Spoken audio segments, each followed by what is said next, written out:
첫 번째가 훅을 처음부터 보여줘서 이 글을 읽어볼까? 라는 생각이 들면서 몰입감을 좀 증폭시킬 수 있는 장치들이 필요하다는 거. 두 번째가 이런 example들을 너무 주저리 쓰는 것도 지양해야 되지만 특히 이 스토리텔링을 할 때도 너무 혼자서 뭔가 정적인 상태의 멜로드라마를 쓰는 것보다 좀 다양한 등장인물들이 발생을 해서 그 사이에서 좀 액티브하고 역동적인 모습들을 보여주는 것이 좋은 에세이를 만드는 원동력이 될 것이다.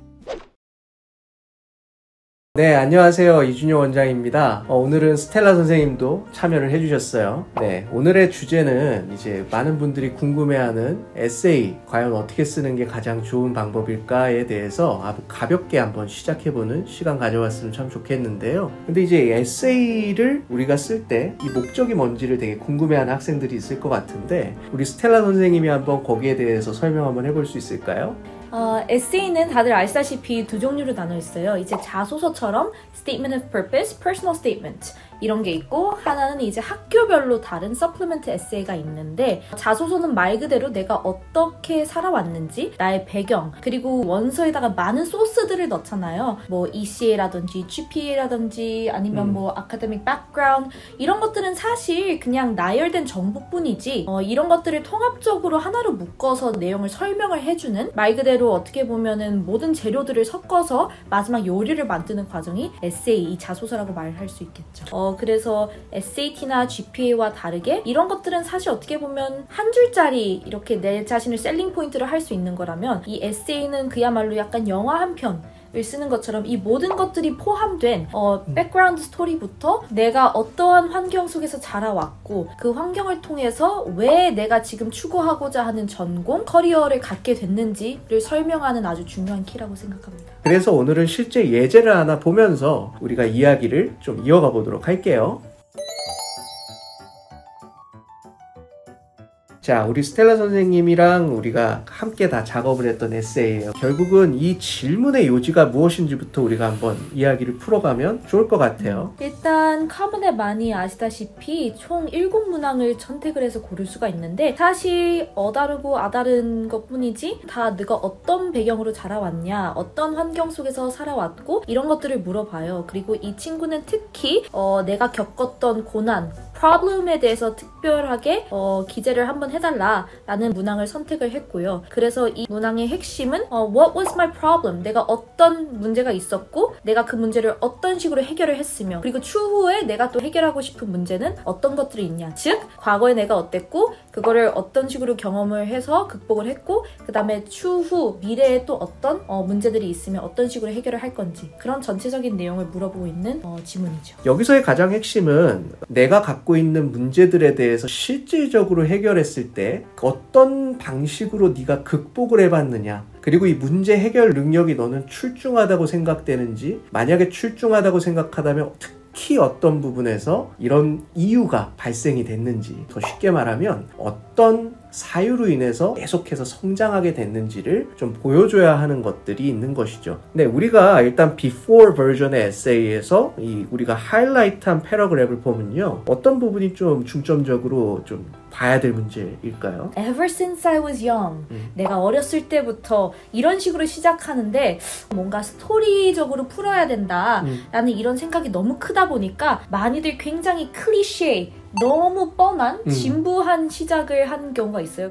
독자를 기준으로 써야 되는 것들이 중요한데 독자는 알고 싶지 않은 내용까지 주저리 계속 이야기가 이어져 간다는 게 첫 번째 문단에서부터 이야기가 언급되고 있다는 게 이 지루함을 계속 배가시키는 그런 원인이었던 것 같아요. 그러면 이 두 번째로 하이라이트된 그 부분도 어떤 부분이 가장 좀 문제였을 거라고 보나요? 이거는 정말 말 그대로 too much information 전혀 뭐 문맥상으로 필요하지 않고 정말 없이도 훨씬 더 깔끔한 에세이가 될 수 있는 그런 additional 디테일이라서 네, 이런 것과 아까 저희가 말했던 불필요한 unnecessary information이라고 할 수 있죠. 자, 그러면 이 문단이 수정이 된 부분들을 한번 우리가 살펴볼 필요가 있겠죠. 이 친구가 표현하고자 했던 거는 어렸을 때부터 자기가 환경적인 관심을 갖게 된 계기를 설명을 하고 싶었던 거예요. 어렸을 때 월리라는 영화를 보고 크게 충격을 받았던, 그게 사실 이 핵심 포인트잖아요. 그래서 그 부분부터 바로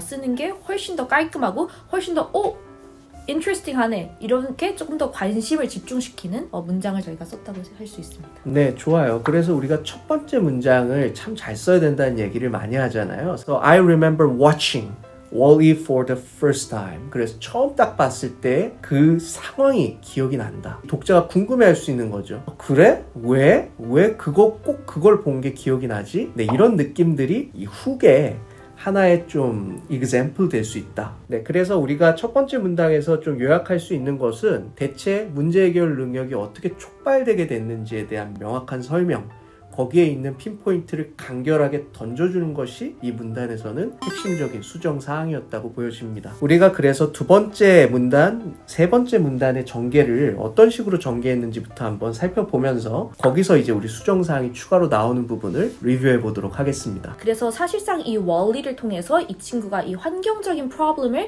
어린 나이에부터 이제 크게 충격을 받아서 그게 약간 이 친구의 사명감 이 되었다고 저희가 훅을 통해서 말했고, 그 다음부터 이제 이어지는 내용은 그러면 이 프로블럼을 내가 가지고 있는 환경 속에서 어떤 식으로 내가 solve를 하려고 노력을 했는가, 그거를 이제 설명을 하는 글이 이제 두 번째 패러그래프, 그 다음에 세 번째 패러그래프가 될 수 있을 것 같아요. 결국은 이 문제가 실제로 어떤 거를 내가 봤을 때 문제라고 여기는 것인지, 그리고 그 문제를 여겼던 이유가 무엇인지 우리가 계속 살펴볼 수가 있는 것이죠. 특히 이 친구 같은 경우는 우리가 커먼 앱을 작성을 할 때 레주메에서 썼던 내용들 중에 우리가 리사이클링 클럽을 운영을 했다가 망했던 경험도 있었고요. 그래서 망한 뒤에도 이 환경 보호를 위해서 다른 사람들에게 설득을 했던 노력들이 아주 중요한 부분이었기 때문에 사실은 그런 부분에서 최대한 집중을 해서 쓰는 게 아주 중요한 것이었어요. 근데 그 부분에서도 너무 불필요한 정보들이 많이 들어간 경우가 있어서 우리가 그 부분을 좀 지웠으면 좋겠다라고 권고를 했던 부분이 있었죠. 그래서 이 부분이 지워졌던 가장 큰 이유가 무엇일까요? 이 친구는 자기가 한 그 많은 노력 중에서 자기가 블로깅을 했던 그런 경험을 이제 example로 넣었어요. 어떤 아티클을 썼고 어떤 식으로 내가 글을 썼고, 사실상